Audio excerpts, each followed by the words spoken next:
Hello guys, Mahavir Jahangir here. और ये है हमारा करंट अफेयर्स का टेस्ट सीरीज है।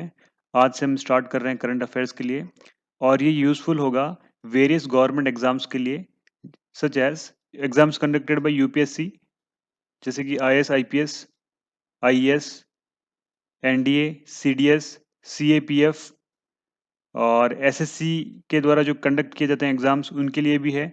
सीजीएल, एफसीआई, सीपीओ, एमटीएस और स्टेट पीसीएस जो होते हैं, जैसे कि यूपी का यूपी पीसीएस है, एमपी का एमपी पीसीएस है, आरपीएससी है, ठीक है, उत्तराखंड का है। तो ये स्टेट के अलग अलग जो पीसीएस होते हैं उनके लिए भी यूज़फुल है, और आरबीआई के जो हायर लेवल के एग्जाम्स जो होते हैं उनके लिए भी यूज़फुल होगा। तो आज से हम जो टेस्ट सीरीज स्टार्ट कर रहे हैं, चलिए स्टार्ट करते हैं। क्वेश्चन नंबर 1, ठीक से पढ़िए और फिर उसका आंसर देने की कोशिश कीजिए। Consider the following statements regarding new national education policy 2020। अभी हाल ही में करंट न्यूज़ में था कि जो न्यू एजुकेशनल पॉलिसी जो आई है 2020 की, उसके बारे में कुछ स्टेटमेंट्स दिए हैं। उसको आपको पढ़ करके उसका आंसर देना है। नीचे ऑप्शंस दे रखे हैं, तो यहाँ पे देखो। Option number 1, national education policy 2020 is the second education policy. Second की बात कर रहा है यहाँ पे, ठीक है। Second education policy approved by the government after independence. After independence की बात हो रही है, यानी हमारा देश जब आज़ाद हुआ उसके बाद में ये जो नेशनल एजुकेशन पॉलिसी ये सेकंड रही है। इससे पहले एक और बार एजुकेशन पॉलिसी अप्रूव हुई थी, ये सेकंड है, ऐसा इनका कहना है। ठीक है, स्टेटमेंट सही है गलत है आप डिसाइड करें। Number 2, national education policy has been drafted by the committee headed by Kasturi Rangan. Kasturi Rangan जो सर है वो इसके चेयरमैन थे, ऐसा इनका कहना है। तो ये आप देखिए स्टेटमेंट सही है गलत है। और थर्ड वाला जो है, in India education is a concurrent subject. Concurrent subject and both the centre and state government can make laws on it. यानी कि ये जो है एजुकेशन जो है, शिक्षा का जो सब्जेक्ट जो है, विषय जो है, ये कॉन्करेंट लिस्ट में आता है, समवर्ती सूची में आता है। देखो लिस्ट जो है 3 होती है, एक होती है सेंट्रल लिस्ट होती है, एक होती है स्टेट लिस्ट होती है, एक होती है कॉन्करेंट लिस्ट। कॉन्करेंट लिस्ट पे स्टेट एंड सेंटर दोनों ही उस पे जो है अपने कानून बना सकते हैं। तो ये इसकी बात करें कॉन्करेंट लिस्ट का ये सब्जेक्ट है क्या, एजुकेशन। तो ये आपको डिसाइड करना है। अब इसका करेक्ट आंसर देना है। 3 सेकंड्स है आपके पास में, आंसर देने की कोशिश कीजिए और फिर मैं आपको आंसर दूंगा, आप उससे मैच कर लीजिए।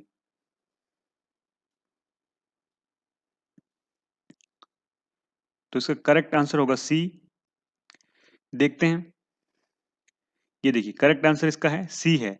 यहाँ पर ऑप्शन फर्स्ट वाला जो है वह गलत है, क्योंकि यहाँ पे जो नेशनल एजुकेशन पॉलिसी जो है इस बार जो बन रही है ये थर्ड टाइम बन रही है, ठीक है। ये under the prime ministership of Narendra Modi. इसके पहले 2 बन चुकी है, फर्स्ट जो हुई थी 1968 में, सेकंड जो हुई थी 1986 में, और एक जो है सिर्फ उसमें उसको रिवाइज किया गया था 1992 में। उसको हम नहीं कह सकते, लेकिन ये देखिए यहाँ पे फर्स्ट सेकंड एंड थर्ड तीसरी बार ये बन रही है, ये ध्यान रखना है।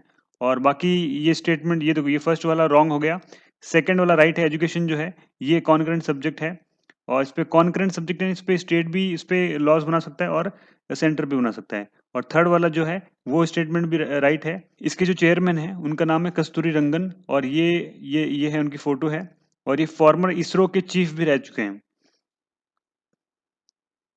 ओके, तो अब हम आगे बढ़ते हैं क्वेश्चन नंबर 2 पर। Question number 2, consider the following statements regarding जल जीवन मिशन। जल जीवन मिशन के बारे में पूछ रहे हैं, कुछ स्टेटमेंट्स दे रखे हैं उन्होंने, तो आपको बताना है इसमें से। Number first statement, the chief objective of the mission is to provide piped water supply to all households by 2024। यहाँ पर ऑल कह रहे हैं गाइज, तो थोड़ा यहाँ पर आपको सावधान होना है कि ऑल तो पॉसिबल नहीं होगा अभी फिलहाल इंडिया में, ठीक है। तो ये स्टेटमेंट गलत हो जाएगा। और हम आगे आते हैं सेकंड नंबर पे, it aims to create local infrastructure for rain water harvesting, ground water recharge, management of the household waste water. और ये वाला स्टेटमेंट ये सही है। और थर्ड वाला जो है जल जीवन मिशन जो है will converge with other central and state government schemes to achieve its objectives of sustainable water supply management। तो ये स्टेटमेंट भी सही है, तो इसका हमें करेक्ट चूज करना है। तो correct statement will be B. B इसका सही आंसर होगा। यहाँ पे देख लेते हैं। देखो क्वेश्चन नंबर 2 का आंसर होगा बी। तो यहाँ पे the mission was announced in August 2019। Jal जीवन मिशन, देखो ये जो जल जीवन मिशन है और ये आता है मिनिस्ट्री ऑफ जल शक्ति के अंडर में, जो department of drinking water and sanitation जो है उसके अंडर में ये आता है जल जीवन मिशन। तो ये आप ध्यान रखें, अगर पूछते हैं जल जीवन mission comes under the department of drinking water and sanitation, तो वो भी स्टेटमेंट राइट हो जाएगा। और ये ध्यान रखना, यहाँ पे फर्स्ट स्टेटमेंट हमने जो कहा था रॉन्ग क्यों है, क्योंकि वहां पे यहाँ पे देखो, यहाँ पे जो लिखा था कि ऑल हाउस होल्ड्स, यहाँ पे ध्यान रखना ऑल हाउस होल्ड्स नहीं है, ये ऑल रूरल जो है हाउस होल्ड्स की बात हो रही है। यहाँ पे सिटी वाले जो है जो वो उसमें नहीं आने वाले। अब चलते हैं क्वेश्चन नंबर 3 पे। Question number 3, the Great Green Wall initiative sometimes seen in news aims to restore the degraded land in, यानी जो ग्रेट ग्रीन वॉल इनिशिएटिव जो हम न्यूज में सुनते हैं बहुत बार, उसका मेन उद्देश्य क्या है? डिग्रेडेड लैंड जो है उसको रिस्टोर करना, लेकिन कौन सी कंट्री में? तो यहाँ पे ऑप्शंस दिए गए हैं, ए जो India, B Brazil, C Africa और डी जो अमेरिका। तो इसका आंसर फाइंड आउट करने की कोशिश कीजिए।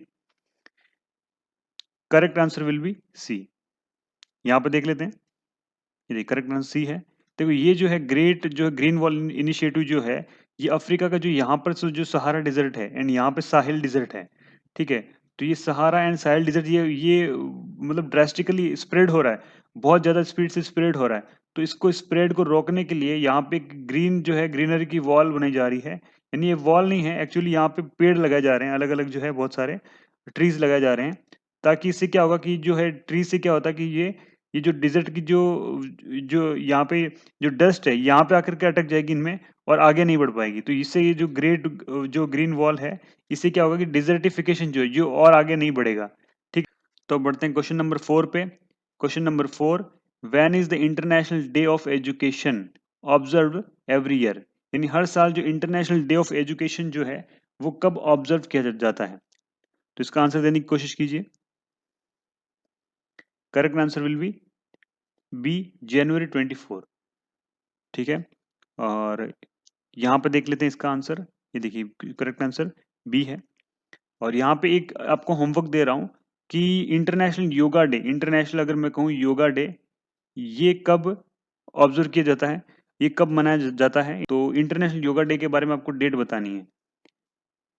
चलिए अब आते हैं क्वेश्चन नंबर 5 पर। Question number 5, the first E waste clinic, बहुत इंपॉर्टेंट है guys, the first E waste clinic of India was recently opened in which city, India में हाल फिलहाल में कौन सी सिटी में इंडिया का फर्स्ट ई वेस्ट क्लिनिक जो है ये स्टार्ट किया गया है?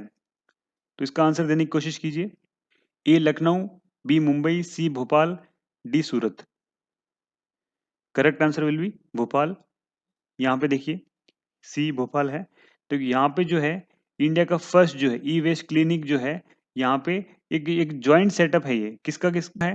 देखो सेंट्रल पोल्यूशन कंट्रोल बोर्ड यानी सीपीसीबी जो कि दिल्ली में है, and Bhopal municipal corporation BMC, इनका जॉइंट सेटअप है जो कि भोपाल में लगेगा। और यहाँ पे देखिए ये पढ़िए आप, India first E waste clinic open in Bhopal, ये बहुत बड़ी हमारी जो है अचीवमेंट है।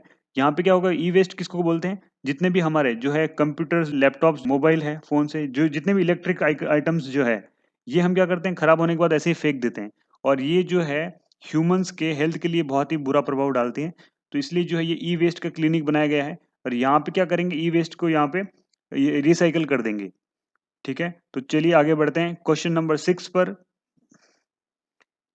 विच of the following statements is are not correct, यहाँ पे गाइस ध्यान देना, नॉट करेक्ट का पूछ रहा है regarding vitamin D, regarding vitamin D, vitamin D के बारे में पूछ रहे हैं, कौन सा स्टेटमेंट इनमें से करेक्ट नहीं है?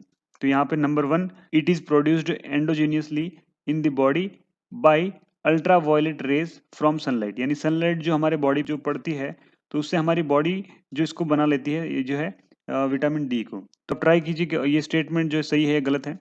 और नंबर 2 जो है, it maintains adequate calcium and phosphate concentration in blood. और थर्ड जो है, the deficiency of vitamin D is only limited to polar region, यानी कि जो विटामिन जो है डी की जो कमी होती है जो लोगों में, वो सिर्फ पोलर रीजन जो है, यानी ये अर्थ जो है यहाँ पे ये इक्वेटर है और ये पोलर रीजन है। तो ये वाले जो इलाके में जो लोग रहते हैं उन्हीं को सिर्फ विटामिन डी की कमी होती है, ऐसा है क्या? तो ये स्टेटमेंट आपको सही है गलत है बताना है। तो इनमें से आपको ऐसा स्टेटमेंट चुनना है जो कि करेक्ट नहीं है, ठीक है? तो यहाँ पे इसका आंसर देने की कोशिश कीजिए। तो इसका आंसर होगा सी, यानी कि स्टेटमेंट 3 जो है वो गलत है। यहाँ पर देखिए सी, देखिए विटामिन डी के बारे में पहले जान लीजिए, ये एक फैट सोल्यूबल है, ठीक है? फैट सोल्यूबल विटामिन की अगर बात करूं तो ए, डी, ई एंड के, ये सभी जो है फैट सोल्यूबल विटामिन है। और इसमें ये अब ये कह रहे हैं कि विटामिन डी जो फैट सोल्यूबल है और नेचुरली ये प्रेजेंट होता है, वो बहुत ही फूड्स में भी होता है लेकिन बहुत ही कम फूड्स में होता है, जैसे कि फैटी फिश जो है, और फिश लिवर ऑयल है, बीफ लिवर है, चीज़ है, एग्स यॉर्क जो है, उनमें ये अवेलेबल होता है। तो यहाँ पे ध्यान रखना, इसके अलावा जो अगर हम बात करेंगे इनके अलावा, ये अल्ट्रावायलेट रेज जो आती है सनलाइट से, उसमें भी ये अवेलेबल होता है, उसमें ये प्रचुर मात्रा में होता है। तो यहाँ पे इसका स्टेटमेंट 1 जो है ये करेक्ट है, ध्यान रखें स्टेटमेंट 1 जो करेक्ट है। स्टेटमेंट 2 भी करेक्ट है। स्टेटमेंट 3 जो है वो इनकरेक्ट है। क्यों इनकरेक्ट है?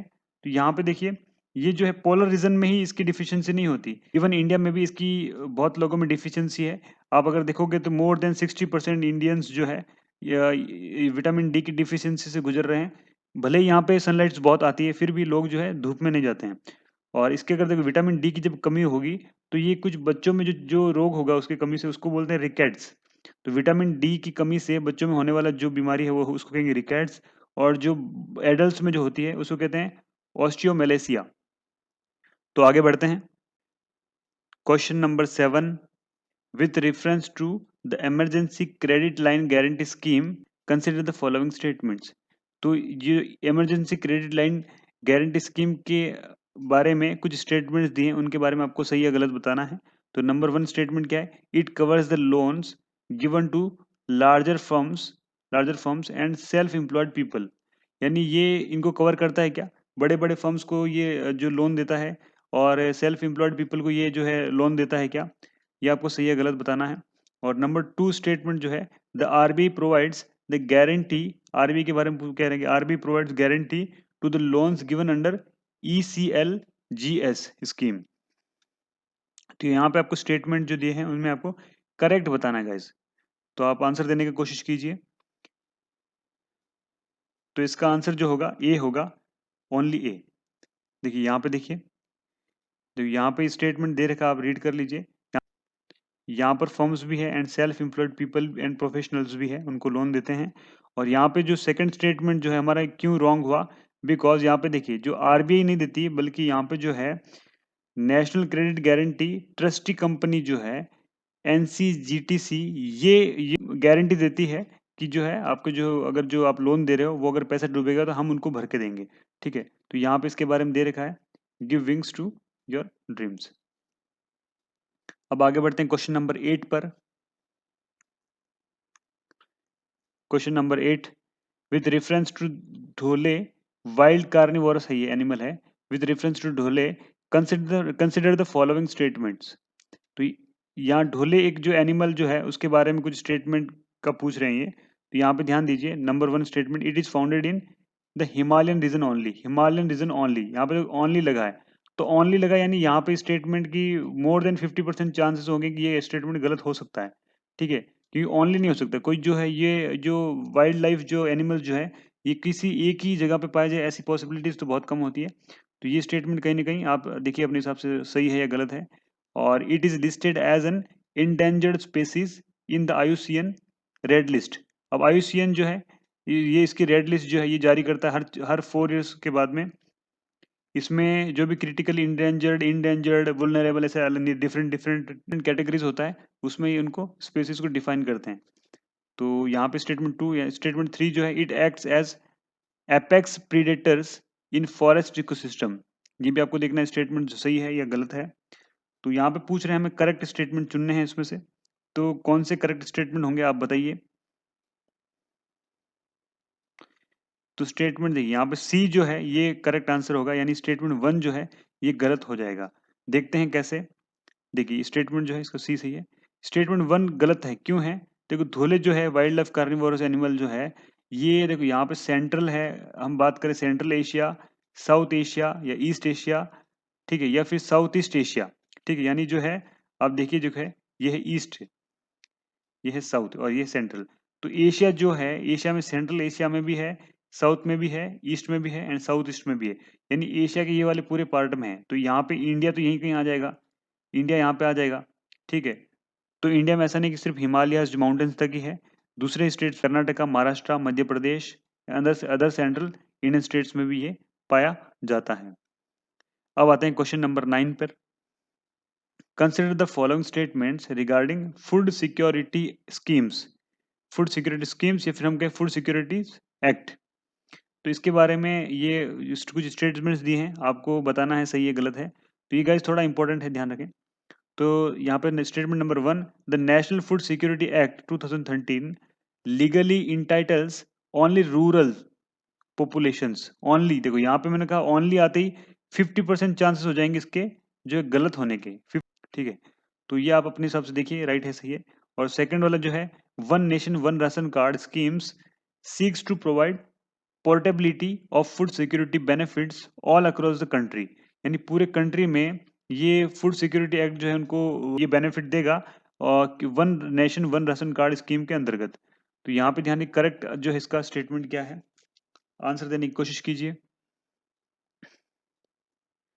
सो the correct answer will be B, only two. Only two यानी कि ये फर्स्ट स्टेटमेंट गलत हो जाएगा। यहाँ पे जैसे मैंने बताया ओनली रूरल कहते हैं तो यहाँ पे स्टेटमेंट गलत हो जाएगा। स्टेटमेंट देखते हैं कैसे, ये देखिए ये बी सही है। स्टेटमेंट 1 नॉट करेक्ट, क्यों नॉट करेक्ट है, क्योंकि देखो यहाँ पे up to 75% of rural population में और 50% ऑफ द अर्बन पॉपुलेशन, यहाँ पे देखो यहाँ पे अर्बन का उसमें मेंशन नहीं था, तो ये गलत हो जाएगा। यहाँ पे अगर देखो यहाँ पे ओनली नहीं होता तो ये स्टेटमेंट कहीं ना कहीं सही होता, बट यहाँ पे उन्होंने ओनली दे दिया, ओनली यानी यहाँ पे ये इसको जो अर्बन एरियाज को स्किप कर रहे हैं, ठीक है। तो ये स्टेटमेंट गलत हो गया। और यहाँ पे देखो ये जो है फूड सिक्योरिटी जो एक्ट जो है ये किसके अंडर में, देखो यहाँ पे ministry of consumer affairs food and public distribution जो है इसके अंडर में आता है department of food and public distribution, और उसके अंडर में आता है फूड सिक्योरिटी एक्ट, स्कीम जो है उसके अंडर में आती है, ठीक है। अब आगे बढ़ते हैं। Question number 10, which of the following themes of circuits are included in Swadesh Darshan scheme, मतलब स्वदेश दर्शन स्कीम में बहुत सारे थीम्स है, उनमें से कौन कौन सी ये इनमें से कौन सी उसमें है। तो यहाँ पे आप आंसर देने की कोशिश कीजिए। हिमालयन सर्किट है क्या, तीर्थंकरा सर्किट है क्या, कोस्टल सर्किट है क्या, सूफी सर्किट है क्या। तो इसका करेक्ट आंसर देने की कोशिश कीजिए। So the correct answer will B D, यानी ऑल ऑफ द अबोव। यानी यहाँ पे देखिए आप, ये देखिए यहाँ पे जो है ये जो है डी करेक्ट है, क्योंकि देखो ये जो है स्वदेश दर्शन स्कीम जो है ये लॉन्च हुई थी 2014 और 15 में। ये हमारे इंडिया में जो टूरिज्म जो सेक्टर है उसको बढ़ावा देने के लिए ये स्कीम लॉन्च की गई थी। और इसमें क्या अलग अलग सर्किट्स बना दिए गए, जैसे बुद्धिस्ट है, बुद्धिस्ट का अगर मैं कहूँ जैसे यहाँ पे देखिए ये बुद्धिस्ट सर्किट है, तो यहाँ पे भगवान जो बुद्ध है उनके जो बर्थ कहाँ पे हुआ उनका, वो कहाँ कहाँ कौन से प्लेसेस पे गए, वो सबको मिला करके वहाँ पे आपको जो है ट्रैवलिंग करवाएंगे और एक ही फीस में। तो ये जो है ये बुद्धिस्ट सर्किट्स में आएगा। तो वैसे अगर मैं कोस्टल्स में, तो कोस्टल्स में इंडिया के बहुत सारे कोस्टल इलाके हैं, ठीक, इवन 7,000 किलोमीटर से भी ज़्यादा है, ठीक है। तो इसमें मेन मेन इंपॉर्टेंट जो कोस्टल जो स्पॉट्स हैं वहाँ पे आपको घुमाया जाएगा। तो ये होता है कोस्टल जो है इसमें, और डेजर्ट वाला जो रेगिस्तान साइड में है, ठीक है। तो ऐसे से बहुत सारे सर्किट्स बनाए गए हैं। तो टोटल सर्किट्स कितने हैं, टोटल है 15 है, 15 थीम्स है, और उसके अंडर जो है सर्किट्स बनाए गए हैं। तो यहाँ पे आपको घुमाने के लिए लेकर के जाते हैं वो। That's all for today and thank you very much. If you like my videos please like share and subscribe. Thank you very much.